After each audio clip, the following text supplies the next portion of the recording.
ஒரு பழமொழி சொல்லுவாங்க, ஒரு கோமாளி அரண்மனைக்கு போறதாலேயே அவன் அரசன் ஆயிட மாட்டான், அந்த அரண்மனை தான் சர்க்கஸ் கூடாரமாக மாறிவிடும் அப்படின்னு ஒரு பழமொழி சொல்லுவாங்க.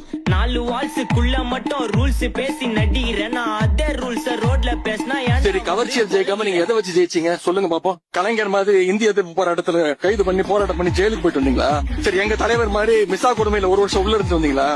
கட்சி ஆரம்பிச்சே 2 வருஷம் தான் ஆகுது. நீங்க இத்தனை வருஷம் முக்கி புடுங்கினதை எல்லாம் யாரோ ஒருத்தன் திடீர்னு வந்து புடுங்கிட்டா ஏதாவது ஒரு போராட்டம் பண்ணிருக்கீங்களா? உங்க வேட்பாளர் பேர் உங்களுக்கு தெரியுமா? அது மட்டும் இன்னொன்னு சொல்றாரு, அவர் வாயில நல்லா வந்துருமா? வாயில என்ன வரும்? நல்லாவே வரும். உங்களை விட எனக்கு அது நல்லாவே வரும். வேணான்னு விட்டு வச்சிரு.